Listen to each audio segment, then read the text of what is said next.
Hello বন্ধুরা, সঙ্গীতার ছোট ছাদ বাগান চ্যানেলে আপনাদের অনেক অনেক স্বাগত। দেখুন বেলফুল জুঁই ফুল কত সুন্দরভাবে ফুটেছে আর দারুণ সুন্দর গন্ধ। গরমের সেরা ফুল গাছের মধ্যে এই বেলফুল জুঁই ফুল কিন্তু অন্যতম। গন্ধরাজ ফুলেরও গন্ধ দারুণ সুন্দর, তবে গন্ধরাজ ফুলটা কিন্তু সহজে ছাদ বাগানে হতে চায় না। তো দেখুন আমি কিছুটা ফুল নিয়ে এনেছি, ফুল জল আর ওই যে গোপালকে স্নান করিয়েছিলাম দুধ দই মধু ফুল ঠুল দিয়ে, সেই জলটাও নিয়ে এনেছি। আমি বলেছিলাম কোনো একটা ব্লগে দেখিয়ে দেবো। মগের মধ্যে হচ্ছে গোপালের স্নানের জল আর ফুল জলটা দিয়ে লাস্ট যে চান করিয়েছিলাম সেই জলটা। আর এই বেলফুল জুঁই ফুল গাছে কিন্তু এই দইয়ের জলটা কিন্তু ভীষণভাবে ভালোবাসে। তবে গাছে ফুল ফোটানোর জন্য দই কিনে এনে গাছে দেওয়ার কথা কিন্তু আমি কোনো সময় বলি না। আমরা তো গরমের সময় দই খাই, তবে টক দইয়ের কথা বলছি। কিন্তু সেই দইয়ের তলানিটুকুনি, ধরুন প্যাকেটের মধ্যে যে তলানিটা রয়েছে সেটা জল দিয়ে ধুয়ে নেবেন, বা ভাঁড়ের মধ্যে আনলে সেই ভাঁড়ের যে তলানিটা পড়ে থাকে সেটুকুনি ধুয়ে নিয়ে গাছের গোড়ায় দেওয়ার কথা বলছি। আর দইতে এমনিতেই ডিকম্পোস্ট হতে ভীষণভাবে সাহায্য করে, এতে কিন্তু খুব ভালো একটা খাবারও পেয়ে যাবে। চলুন তাহলে ওই জলটা দেওয়া যাক। আমি মাঝে মধ্যেই কিন্তু এই দই জল দিই, তবে ঘন ঘন না, মানে প্রতিদিন না। ধরুন 5 দিন 6 দিন পর বা 7 দিন বা মাসে একবার দেবেন, তাহলেও কিন্তু যথেষ্ট। তো এই জলটা শুধুমাত্র যে জুঁই ফুল গাছ বা বেল ফুল গাছের জন্য তা না, খুব ভালো সার ডিকম্পোস্ট হতে ভীষণভাবে সাহায্য করে। এটা আমি আগেও বলেছি ভিডিওতে, এখনও বলছি। মাটিটা একটুখানি খুশে নেবো, খুশে নেবার পর, আর যেহেতু স্নানের জল তাই আর জল মেশাবো না। আর এটা কিন্তু সরাসরিই দেওয়া যাবে, এটা যে পচিয়ে বা বাসি করে জলের মধ্যে মিশিয়ে পাতলা করে এরকম কোনো ব্যাপার নেই। যেহেতু স্নানের জল তো পাতলাই হবে, দেখুন এরকম রয়েছে। আর ডাইরেক্ট দেবো, কোনো পচাবো ঠাচাবার কোনো দরকার নেই। আর ওই চানের জলটা মিশিয়ে নিলাম, দেখুন তাতেই অনেকটা হয়ে গেল।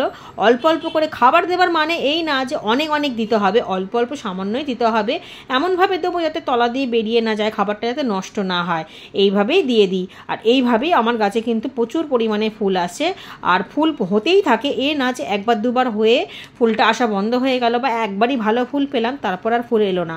তো খাবারের দিকটা আমাদেরকে অতি অবশ্যই লক্ষ্য রাখতে হবে। ঠিক যেমন দই আমাদের বাড়িতে আসে তেমন কলাও তো আসে, সেরকমই কলার খোসা ভিজিয়ে পচিয়ে দিতে পারেন। কিন্তু অনেকেরই সমস্যা হয় যে গন্ধ ছাড়ে, তরল ছাড়ে।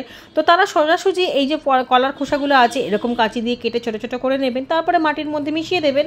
মানে মাটিটা একটুখানি খুশে অল্প একটুখানি খোসা মাটির মধ্যে দিয়ে মাটিটাকে আবার চাপা দিয়ে দেবেন। এতে গাছ খুব ভালো পরিমাণে পটাশটা পেয়ে গেল। আর এই পটাশের জন্যই গাছে ফুল ফল আসতে সাহায্য হয়, এটা আমরা প্রত্যেকেই জানি। তবে কোনো কিছু খাবার আমি বারবার বলছি, ঘন ঘন দেবার কোনো প্রয়োজন নেই। গাছে কুঁড়ি এবং ফুল আসার জন্য খাবার তো আমি বললাম, কিন্তু গাছে ফুল যাতে বারবার আসে সেই জিনিসটাও তো লক্ষ্য রাখতে হবে। অনেকেরই গাছে কিন্তু একবার বা দুবার ফুল আসার পর ফুল হয় না, এটা অনেকেই কমেন্ট করে বলেন। তার একটা নির্দিষ্ট নিশ্চয়ই কারণ আছে, কারণ প্রতিটা গাছের বৈশিষ্ট্য কিন্তু আলাদা আলাদা হয়। ধরুন এই বেল ফুল বা জুঁই ফুল গাছে একবার ফুল হয়ে যাবার পর যেই ডালটার মধ্যে কুঁড়ি ছিল সেই কুঁড়িগুলো যখন সব ফুটে যাবে তখন সেই ডালটা কিন্তু এইভাবে কেটে দিতে হবে। অনেকেই এই কাজটা করেন না, অনেকেই এটা মনে করেন গাছে ফুল আছে দেখতে সুন্দর লাগছে থাক, বা অনেকেই শুধু ফুলটুকুনি নিয়ে ছিঁড়ে নেয়, বাকি কুঁড়ির যে জায়গাটা যেটা ফুল হয়ে গেছে সেই জায়গাটা এমনিই রেখে দেয়। তার ফলেই বেল ফুল গাছ এবং জুঁই ফুল গাছে ফুল আসা বন্ধ হয়ে যায়। কারণ এই দুটো গাছের বৈশিষ্ট্যই হলো যখনই ফুল হয়ে যাবে যেই ডালটা সেই ডালটাকে পিঞ্চিং করে দিতে হবে। ঠিক এইরকমভাবে পিঞ্চিং করলে এখান থেকে আরও দুটো ডাল বেরাবে, ব্রাঞ্চ বাড়বে, আর সেই ব্রাঞ্চের মাথায় মাথায় কিন্তু ফুল আবার কুঁড়িতে ভরে যাবে। এই কাজটার জন্যে কিন্তু এটা একটা সামান্য জিনিস, কিন্তু অনেকেই এটা ভাবে না।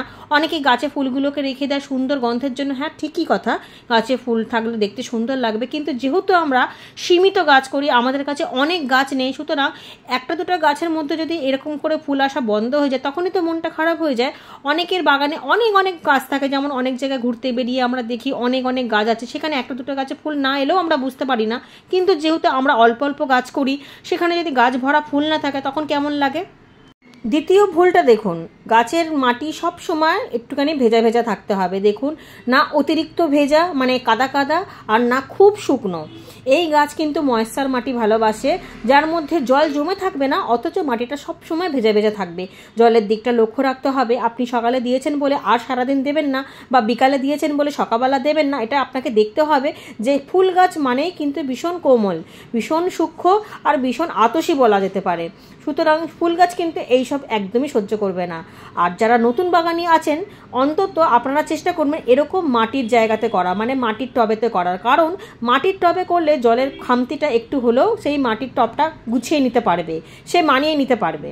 বাকি ইনফরমেশান দিচ্ছি তার আগে দেখুন আমি চলে এসেছি গালিব স্ট্রিটে। ছোট্ট একটা ক্লিপের মধ্যে দেখাচ্ছি। আপনারা অনেকেই জিজ্ঞাসা করেন আমি গাছ কোথা থেকে আনি, বীজ কোথা থেকে সংগ্রহ করি বা ইত্যাদি ইত্যাদি।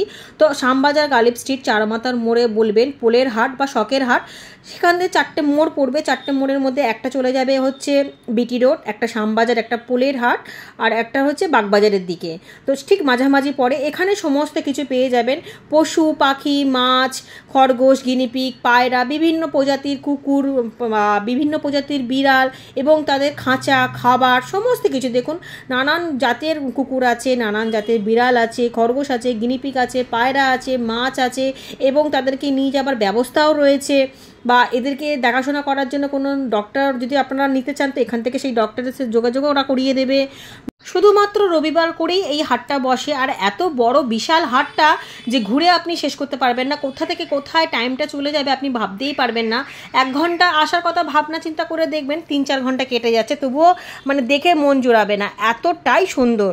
কতটা ভিড় হয়েছে, যেহেতু আমি অনেক সকালবেলা এসেছি তাই ভিড়টা কম, যত বেলা বাড়বে ততই ভিড়টা বাড়বে। রবিবার তো তাই অনেকেই একটু দেরি করে আসে। এখানে নানান ধরনের জিনিস পাবেন, পায়রা আছে তো পায়রার খাবারও পাবেন, মাছ থাকলে মাছের খাবারও আছে, অ্যাকোরিয়ামও পেয়ে যাবেন। হাটের শুরুতেই নানান ধরনের পশু পাখি রয়েছে। আপনারা যারা নতুন আসবেন তারা এইসব দেখে ভাববেন না যে গাছের হাট বলে এখানে পাঠিয়ে এগুলো কি, এগুলো তো রয়েছেই, অর্ধেকটা হাটে এইসবই রয়েছে এবং বাকিটুকুনি অনেক বড় হাট, সেখানে শুধু গাছই আর গাছ। আপনারা যত এগাবেন ততই দেখতে পাবেন, দেখতে ভীষণই ভালো লাগবে। বাচ্চাদেরকে নিয়ে আসতে পারেন, সেখানে তারা দেখলে তারাও ভীষণভাবে এনজয় করবে। সমস্ত কিছু এখানে কিন্তু অরিজিনাল, কোনো কিছু আর্টিফিশিয়াল নেই, মানে কোনো জীবজন্তু ধরুন এখানে পুতুল টুতুল না, কিন্তু অরিজিনালি একদম প্রাণবন্ধ জন্তু জানোয়ার দেখতে পেয়ে যাবেন। কত রকমের দেখুন অ্যাকোরিয়ামের জোগাড় টোগাড় প্রচুর, এখানে আমি বলে বোঝাতে পারবো না যে কি নেই, কি পাবেন না। নিয়ে যাবার ব্যবস্থাটুকুনিও রয়েছে। গাছ শুরু হচ্ছে, তবে গাছ শুরু হবার কিছুটা দূরে আবার মাছও আছে।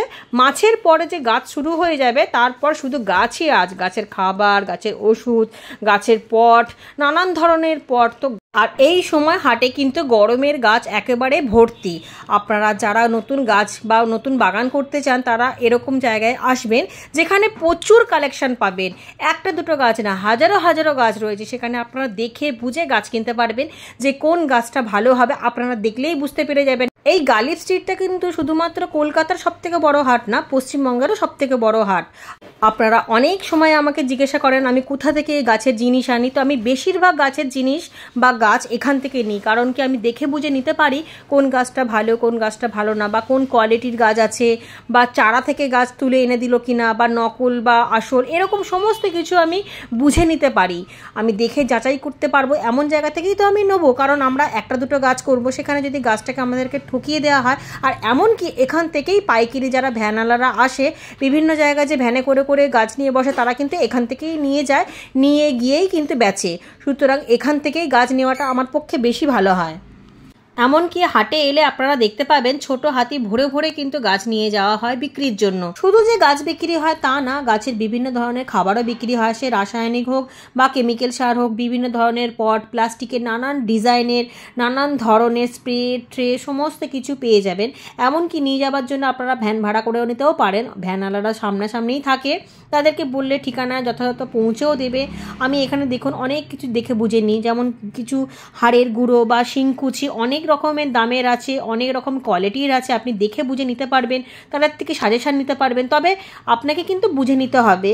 বিভিন্ন কোম্পানির দানা বা বীজও পেয়ে যাবেন এখান থেকে। চলুন আবার ভিডিওতে ফেরা যাক। নতুন বাগানিরা চাইলে এখান থেকে আপনারা বেলফুল বা জুঁই ফুলের গাছ নিতে পারবেন। এখন যেহেতু গরমের সিজন, তাই গরমের সিজনে কিন্তু এইসব ফুল এখন নেওয়াটাই খুব ভালো, খুব ভালো ফুল পেয়ে যাবেন। তবে এই বেলফুল জুঁই ফুল গাছে হাজার রকমের চাহিদা থাকলেও একটা স্বস্তির দিক আছে, সেটা হলো এই সব গাছে খুব একটা পোকামাকড়ের উপদ্রব হয় না। আমি গালিব স্ট্রিটের ভিডিওটা দেখালাম এই কারণেই যে এই সময় যেহেতু আপনারা ফুল গাছ কিনবেন, সেহেতু আপনারা দেখতে পারবেন যে কোনো গাছে যদি পোকা লেগে থাকে বা ওরা যদি বলে যে পোকা লাগলে কোনো অসুবিধা নেই, সেই গাছ কিন্তু আপনারা কখনোই নেবেন না। কারণ এই সব গাছে পোকা মানে অনেকটা অযত্ন করেছিল বলেই পোকাটা হয়েছে। কারণ এই সব গাছে জবা ফুলের গাছের মতো না, এই সব ফুল গাছে খুব একটা পোকা লাগে না। আর পোকা লাগা মানে অনেক অযত্নের গাছ, সেই গাছটা কিনে নিয়ে এলে কিন্তু পোকার হাত থেকে আপনারা মুক্তি পাবেন না, গাছটা মারাও যেতে পারে। সেই জন্য আপনারা দেখে বুঝে, যেই জায়গায় অনেক গাছ বিক্রি হচ্ছে বা অনেক গাছ আছে, সেখান থেকেই কিন্তু আপনারা দেখে বুঝে আনবেন।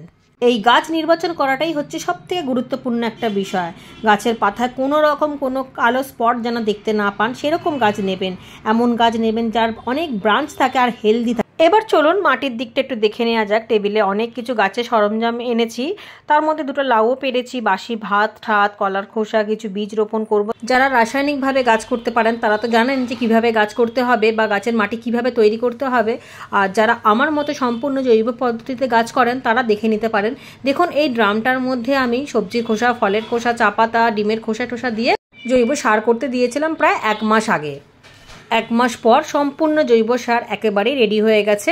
ড্রামটা থেকে ঢেলে নিলাম। এইবার যেহেতু একটু একটু জলা জলা মতো ভাব আছে, মানে ভেজা ভেজা ভাব আছে, আমি একটু রোদ খাইয়ে নেবো, তাহলে মাটিটা ভীষণ ঝুরঝুরেও হয়ে যাবে। আর এই মাটিটা এখন এক মুঠো করে যে কোনো গাছের গোড়ায় দিতে পারবো খাবার হিসাবে, বা এই মাটিটা দিয়েই কিন্তু আমি ফুলের গাছ করতে পারবো। তো বেলফুল, জুঁইফুল গাছ কিন্তু আমি এই মাটিতেই রিপোর্ট করেছিলাম। আবারও নতুন করে এই ড্রামটার মধ্যে সবজির খোসা, ফলের খোসা দিয়ে ভরিয়ে কিছু মাটি চাপা দিয়ে দেবো, আবার মাটির ওপর কিছুটা খোসা দিয়ে দেবো। ড্রামটা অনেকটাই এখনও পর্যন্ত খালি রয়েছে। আবার যখন সবজির খোসা বেরাবে বা ফলের খোসা বেরাবে আবারও এরকমভাবে করতে দেবো। ঠিক এরকমভাবে 2 সপ্তাহ আগেও আমি এরকম সবজির খোসা, ফলের খোসা বা ঘরোয়া নানান ফেলে দেওয়া জিনিস দিয়ে আমি এইভাবেই ড্রাম ভর্তি করে রেখেছিলাম। ঠিক একই রকমভাবে পাশে আর একটা ড্রামে এইভাবে করে রেখেছি। তবে এটা 2 সপ্তাহ হয়নি, এটা সবে সপ্তাহখানেক হয়েছে। এটা এখনও রেডি হতে দেরি আছে। তবে যেহেতু গরমের সময় ডিকম্পোস্টটা খুব তাড়াতাড়ি হয়ে যায়, তাই জন্য 1 মাসের মধ্যেই রেডি হয়ে যাবে। আর যাতে ডিকম্পোস্টটা খুব তাড়াতাড়ি হয়ে যায় সেই জন্যেই কিন্তু আমি এই গুড়ের জলটা দিই বা দইয়ের জলটা দিই। দই বা গুড়ে খুব ভালো ডিকম্পোস্ট হয়। অনেক বন্ধু আমাকে জিজ্ঞাসা করেছিলেন গুড় বা দইয়ের জল দিলে পিঁপড়ে আসবে না? না, পিঁপড়ে হবে না, ডিকম্পোস্ট হতে তাড়াতাড়ি সাহায্য করবে। এইসব জিনিসেই তো ডিকম্পোস্টটা হবে, তবেই তো সারটা তাড়াতাড়ি করে তৈরি হয়ে যাবে। আর এইসব জিনিস যদি না দেওয়া হয় তাহলে হয়তো একটু দেরি হবে। এই দেখুন মাটিটা কতটা উর্বর হয়েছে। এরকম মাটি যদি আপনারা বাড়িতে করতে না পারেন তাহলে চাইলেই আপনারা ভার্মি কম্পোস্ট বা গোবর সার বা পাতা পচা সার কিনে এনে গাছ করতে পারেন। বেলফুলের মাটি তৈরির ব্যাপারটা তো আমি বললাম। এবার দেখাবো কিভাবে ইনস্ট্যান্ট 1 দিনের মধ্যেই তরল সার আপনারা তৈরি করতে পারেন। কারণ অনেকেই বলেন যে সবজি পচা তরল সারে ভীষণ গন্ধ ছাড়ে, ভীষণ অসুবিধা হয় বা কষ্ট হয়, দুর্গন্ধ ছড়ায়, হাত দেওয়া যায় না বা ভীষণ গন্ধ। মধ্য কথা হলো ওই দুর্গন্ধযুক্ত সার ব্যবহার করা যাবে না। তাহলে আপনারা এরকমভাবে করুন।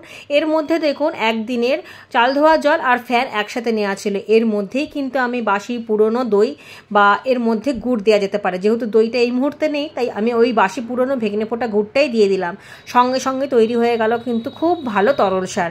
এইবার তো আর গন্ধ ছাড়বে না বা অসুবিধা হবে না বা ছাদ দিয়ে দুর্গন্ধও ছড়াবে না, আর হাতটাও গন্ধ গন্ধ হবে না, ঘেন্নাও লাগবে না। আর এই ইনস্ট্যান্ট তৈরি করা তরল সারটাই একটু একটু ছিটিয়ে দেবো যে ড্রামের মধ্যে এখন আমি সবজির খোসা বা ফলের খোসা দিয়ে মাটি তৈরি করতে বসালাম।